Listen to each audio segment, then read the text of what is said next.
વીડી news Valsad. Shrimad Rajchandra mission ધરમપુરના રાજ ઉપહારમાં કામ કરતી મહિલા કર્મચારીઓ પગાર વધારાની માંગ સાથે ઉતરી હડતાળ પર. જુઓ એમની શરતો.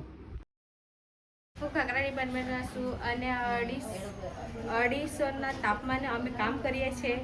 કોઈ વાર ધજાઈ બી જવાય છે. આટલા તાપમાને 45 ડિગ્રી તાપમાનમાં અમે કામ બી કરતા છે અને અહીંયા કોઈ સેફ્ટીના સાધનો નથી, અમને આપવામાં નથી આવ્યા.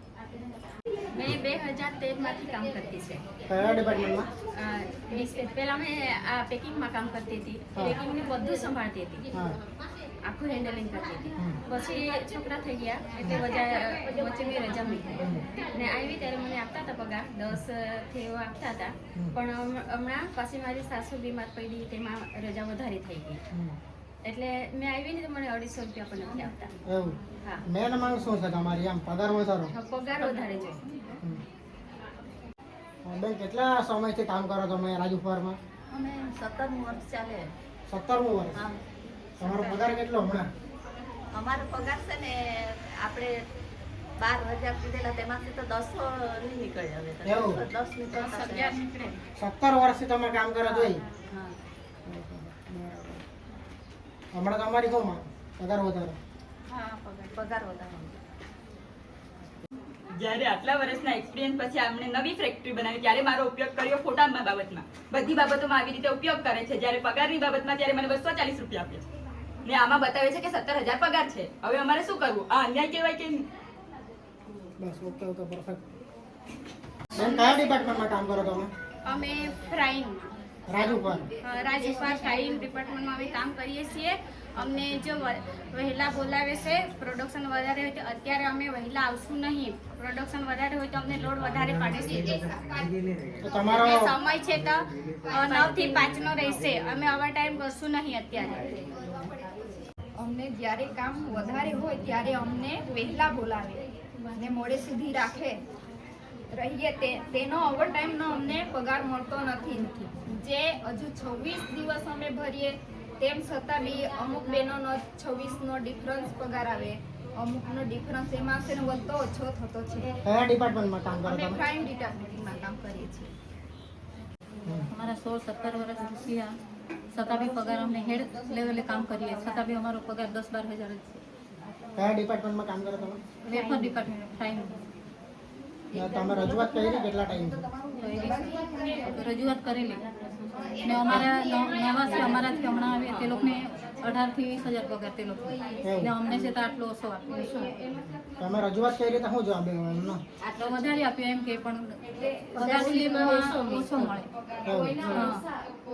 અમારી સાથે એવો અન્યાય થઈ રહ્યો છે કે અમને પગાર સ્લીપમાં વધારે પગાર બતાવે છે અને અમારે મોબાઈલમાં મેસેજ આવ્યો એમાં ઓછો બતાવે છે. તો એવું કેમ ચાલે?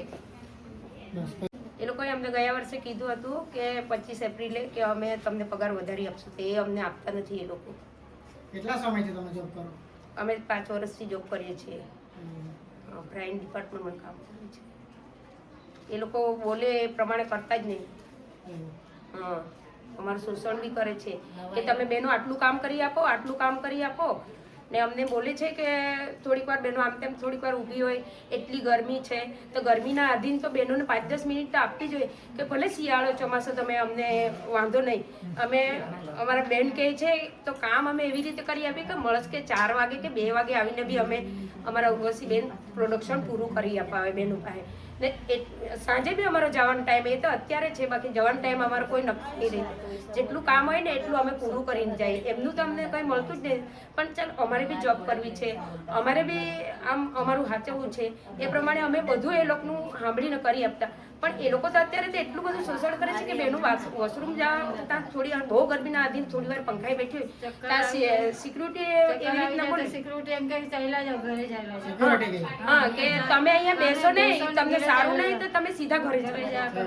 ચક્કર આવી જાય તો રસ્તામાં પડી જાય તો કોણ જવાબદાર? હવે જમવા જવાનું થાય એ લોકોનો ટાઈમ, ત્યાં પંચિંગ મારીને જવાનું. પંચિંગ મારીને આવે ત્યારે બી પંચિંગ મરાવે છે અમને. ચક્કર આવી જાય જરાક વાર તો આરામ કરવા લેવા પડે ને.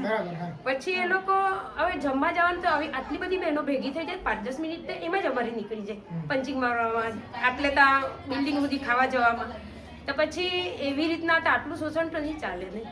ને ગરમીના દિવસોમાં તો એ લોકોએ બહેનોને આપવું જોઈએ, કેમ કે ઓલરેડી બધા બહેનો મશીનો ચલાવે છે, અહીંયા કોઈ ભાઈઓ નથી મશીન ચલાવતા મળે, તો એ રીતે તો બહેનોને પગાર મળવો જોઈએ એમ. મશીન ચલાવે છે ને કઈ બી બહેનોને થઈ ગયું તો ખાલી એક દિવસ એ લોકો પાટાપિંડી કરાવે છે, પછી એ લોકોને બહેનોને કઈ ખુશી નથી. તો કઈ વધારે બહેનોને જીવ એ તો અમારી પોતાની જવાબદારી છે ને.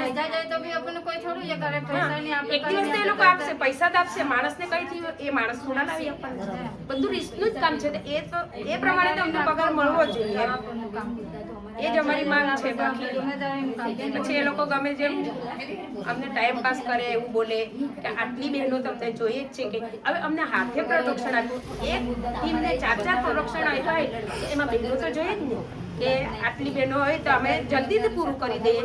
એ પછી એ પૂરું થઈ જાય તો પછી બીજું અમારે આટલું ગરમ ગરમ ઉકાળતું તેલ અમારે ફાયરમાંથી કાઢવાનું હોય. એ કેમ કે બીજું પ્રોડક્ટ કરવાનું હોય તો અમે તે નાખી શકીએ એમ, બીજું તેલ એ અમારે કાઢવાનું તો બી અમારા ઉર્વશીબેન ને પહેલાથી અમે બધું કરીએ છીએ. બેન બધું આટલું કરાવે છે, બહેનોને લઈને આટલી બહેનોને હાચવે છે, ને પછી એ લોકો ગમે જેવું બોલે તો એ તો નહીં ચાલે. મેં 2013માંથી કામ કરતી છે. કયા ડિપાર્ટમેન્ટમાં? પહેલા મેં આ પેકિંગમાં કામ કરતી હતી, પેકિંગને બધું સંભાળતી હતી, આખું હેન્ડલિંગ કરતી હતી. પછી છોકરા થઈ ગયા એટલે વચ્ચે મેં રજા મૂકી ને આવી ત્યારે મને આપતા હતા પગાર 10 થી એવો આપતા હતા, પણ હમણાં પાછી મારી સાસુ બીમાર પડી, તેમાં રજા વધારે થઈ ગઈ એટલે મેં આવી ને તો મને 250 રૂપિયા પણ નથી આપતા. એવું? હા. મેન માંગ શું છે તમારી? આમ પગાર વધારો? પગાર વધારે જોઈએ. हम लोग का टाइम नहीं सही, हम लोग का टाइम एक बराबर चाहिए, हाँ 9 से 5 है, टाइम चाहिए हम लोग को, क्योंकि हमको दिक्कत होती है आने में, और अभी बारिश आने वाला है उसमें और प्रॉब्लम होगा. हमारी गाड़ी एक ही है, खखरा वाले हम दोनों एक में आते हैं, और सब बहनों का आधी बहनों को छुट्टी 9 से 5:30 होता है, हमारा 9 से 6:30 होता है. हम लोग को दिक्कत है, ये वजह से हम लोग नहीं आएंगे अंदर. और हमारा पगार भी हम लोग का सबका एक बराबर पगार है.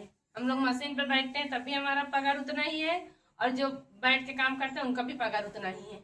ये वजह से हम लोग नहीं आने वाले हैं अंदर.